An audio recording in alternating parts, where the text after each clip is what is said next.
Hi everybody. Today we are going to discuss about the conjunctivitis. Conjunctivitis means pink eye भी इसको कहा जाता है और आंख लाल सुर्ख हो जाती है, आंख लाल हो जाना भी इसको कहा जाता है और गांव की जबान में इसको जो है आंख आना भी कहा जाता है। ये तुम्हारी आंख आ रही है। तो होता क्या है, कंजंक्टिवाइटिस है क्या? ये आपका inflammation of the conjunctiva of the eye. देखिए जो आपकी आंख है इसके ऊपर जो है आंख के अंदर ये काला और सफेद हिस्सा आपको दिखाई दे रहा है, तो इसके ऊपर एक बहुत थिन जो है वो आपका मेम्ब्रेन चढ़ी हुई होती है, बहुत थिन झिल्ली जो है लगी हुई होती है। तो उसी मेम्ब्रेन को हम क्या कहते हैं, कंजंक्टिवा कहते हैं। और जब उसके ऊपर सूजन आ जाती है, जब उसके ऊपर इन्फ्लामेशन आ जाती है, तो उसी को हम जो है आपका कंजंक्टिवाइटिस कहते हैं। ये जो आपका कंजंक्टिवाइटिस है, कंजंक्टिवाइटिस यानी कि आंख लाल होना या आंख आना, ये मोस्टली जो है वो आपका समर सीजन और आपका रेनी सीजन में जो है वो ज्यादा देखने को मिलता है, क्योंकि इस दौरान जो है आपका वो बैक्टीरिया और वायरस जो है वो बहुत तेजी के साथ ग्रो करते हैं।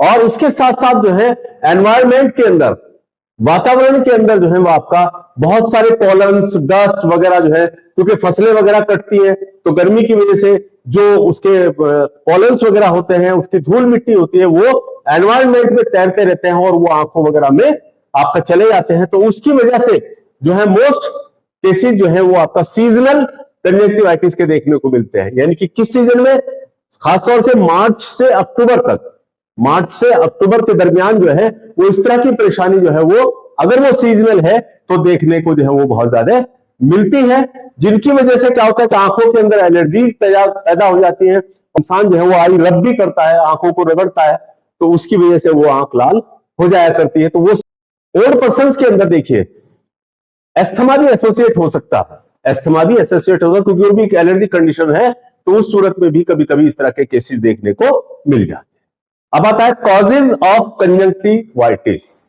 देखिए मोस्ट कॉमनली कॉजेज जो इसका होता है वो होता है इंफेक्शन। मोस्ट कॉमनली जो कॉज होता है वो होता है इसका इंफेक्शन, जो कि आपका बैक्टीरियल भी हो सकता है और वायरल भी हो सकता है। यानी कि किसी बैक्टीरिया के इंफेक्शन की वजह से होता है, किसी वायरस के इंफेक्शन की वजह से भी ये परेशानी पैदा हो सकती है। दूसरे नंबर पर आता है आपका एलर्जिक कंजंक्टिवाइटिस, यानी कि एलर्जी की वजह से, जैसे मैंने अभी ऊपर डिस्कस किया है कि सीजन्स में, यानी कि जो गर्मी के सीजन वगैरह है उनमें डस्ट वगैरह जो है वो आपका उड़ती रहती है, या किसी दूसरी चीज से, किसी धुएं वगैरह से, किसी फ्यूम से जो है इंसान को एलर्जी होती है, तो उनकी वजह से जो एलर्जी कंडीशंस पैदा होती हैं, तो उसी को हम एलर्जिक कंजंक्टिवाइटिस का नाम देते हैं। नंबर थर्ड, ट्रॉमेटिक, यानी कि किसी चोट वगैरह के लगने से, ट्रॉमेटिक कंजंक्टिवाइटिस कहते हैं किसी चोट वगैरह के लगने से, जैसे डायरेक्ट आंख के ऊपर कोई ब्लो लगा, कोई घूसा वगैरह लगा तो आंख लाल सुर्ख हो जाती है, तो उसको हम ट्रॉमेटिक कंजंक्टिवाइटिस कहते हैं। इसी तरह से नंबर 4 पर आता है आपका swimming pool conjunctivitis. Swimming pool यानी कि पानी में जब नहाते हैं तो स्विमिंग पूल में, तो वहां पर एक जो है क्लेमाइडिया ट्रैकोमैटिस की वजह से जो है आपका स्विमिंग पूल जो है कंजंक्टिवाइटिस देखने में आता है। या बहुत सी बार ऐसा भी देखने में आता है कि बच्चे नदी नालों में या रबझाया वगैरह में, नदी नालों में नहाते हैं, तो उस पानी के अंदर रेत मिला हुआ होता है, तो जब आदमी नहाता है तो वो आंख में रेत वगैरह चल जाता है, फिर रबिंग इंसान करता है, तो उसकी वजह से वो लाली जो है वहां पर पैदा हो जाती है। इसी तरह से केमिकल कंजंक्टिवाइटिस, यानी कि किसी केमिकल वगैरह के आंख में चले जाने से, गिर जाने से, तो आंख जो है वो आपका लाल हो जाती है, तो उसको हम केमिकल कंजंक्टिवाइटिस का नाम देते हैं। अब आता है इसका साइंस एंड सिम्टम्स, यानी कि इसमें क्या क्या निशानियां मिलेंगी, किस तरह से पहचानेंगे आप कंजंक्टिवाइटिस है। देखिए जनरली इसमें देखने में आता है कि यूजुअली पहले एक आंख में शुरू होता है, किसी भी एक आंख में ये इंफेक्शन शुरू होगा, और उसके बाद आप आई को रब करते हैं, तो रब करने पर वो इंफेक्शन जो है फिर आप दूसरी आंख को भी टच करते हैं, तो वो फिर दूसरी आंख में भी फैल जाता है।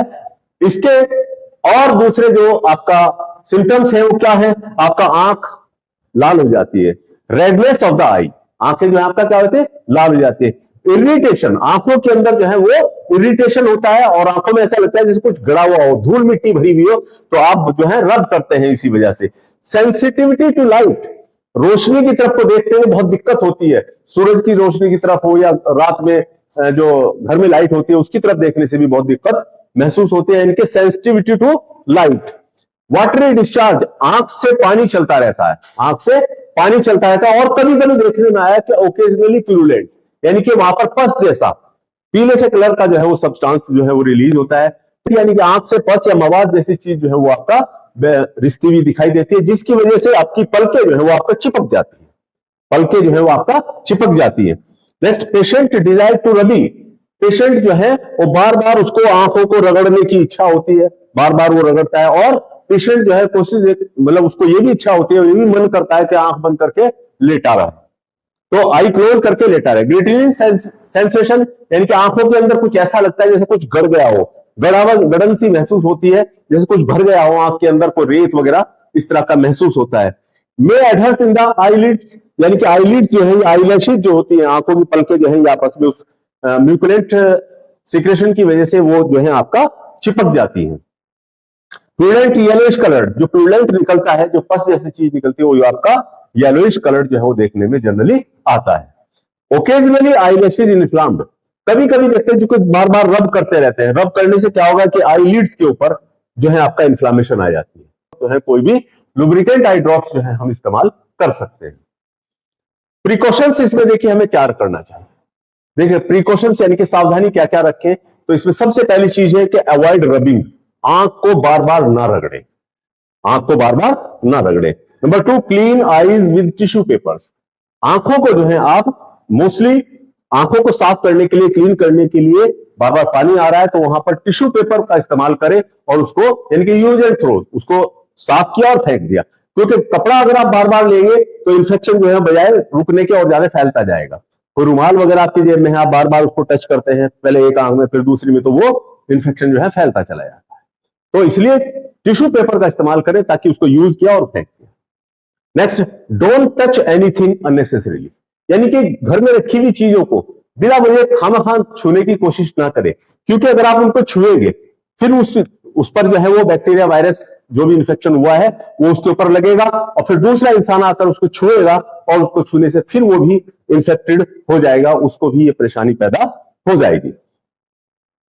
Don't share bedding, pillow, towels ETC, अपना बिस्तर, अपना तकिया, अपना टॉवल, ये या और कोई दूसरी चीज जो आप इस्तेमाल कर रहे हैं, रुमाल है, पेन है, कंघा है, जो भी आप इस्तेमाल करते हैं वो आप दूसरे के साथ शेयर ना करें, अदरवाइज वो आपके हाथों से उसके ऊपर इन्फेक्शन लगेगा और फिर जो है दूसरा आदमी उसको इस्तेमाल करेगा तो वो इन्फेक्शन वहां पर भी फैल जाएगा। तो इसलिए अपने फैमिली मेंबर्स को इस परेशानी से बचाने के लिए अपने आप को थोड़ा सा अलग कर लीजिए, अपनी चीजों को थोड़ा अलग कर लीजिएगा, अदरवाइज ये पूरी फैमिली के अंदर जो है वो आपका फैल जाता है।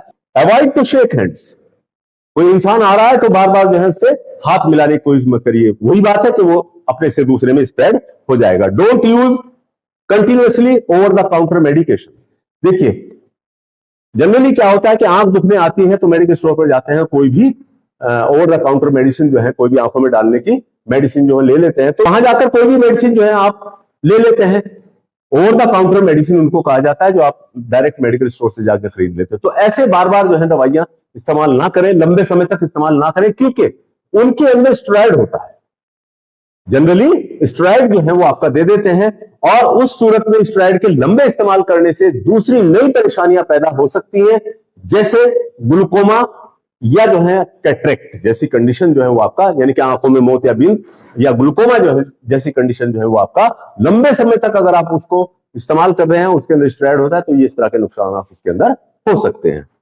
जब ऐसा कुछ होता है तो आप इमीडिएटली कोशिश तो करें डॉक्टर से मिले, लेकिन जब तक डॉक्टर अवेलेबल ना हो, up to the availability of the doctor, तो आप क्या करें कि आप जो है अपनी आंखों को फ्रेश वाटर से 8-10 मिनट तक अच्छी तरह से धो दें।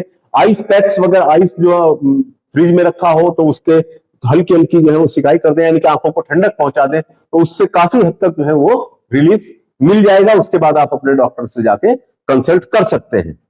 एक मिथ भी होता है, यानी कि गलत धारणा होती है, लोग कहते हैं कि ये आई कांटेक्ट से फैलता है, यानी कि आंखों में एक दूसरे की देखने से फैलता है, जबकि ये गलत है, ऐसा कहीं भी मेडिकली प्रूव नहीं है।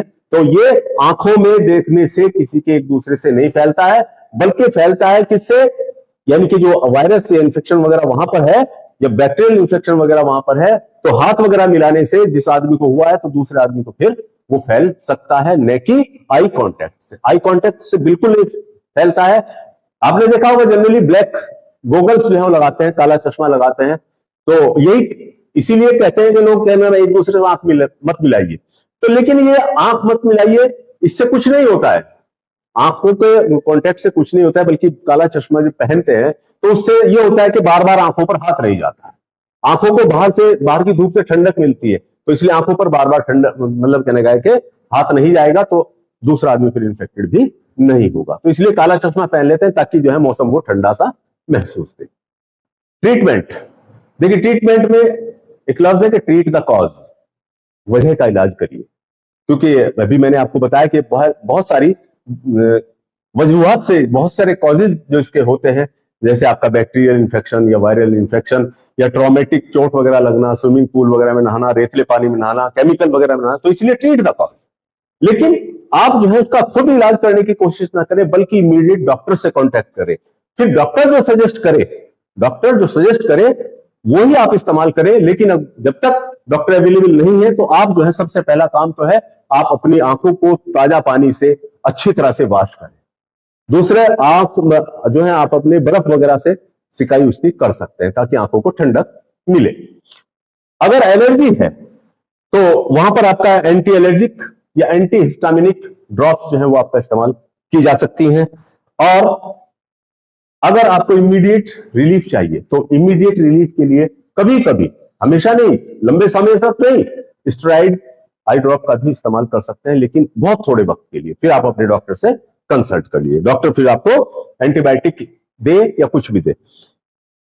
अगर आईलैशेज जो है वो आपका इन्फ्लाम हुई है तो आईलैशेज जो है आपका, उसके रूट्स जो है अगर इन्फ्लाम हो गई है तो वहां पर जो है आप पहले आईज को हल्के से गुनगुने पानी से वॉश करें। अगर इन्फ्लाम हुई है तो हल्के से गुनगुने पानी से आप जो है उसको वॉश करें। उसके बाद कोई भी लुब्रिकेंट आई ड्रॉप्स जो है वो आंख के अंदर डाल सकते हैं। एंटीबायोटिक का इस्तेमाल, एंटीबायोटिक आई ड्रॉप्स का भी इस्तेमाल कर सकते हैं, लेकिन मेरा मशवरा है कि after the consultation of the doctor.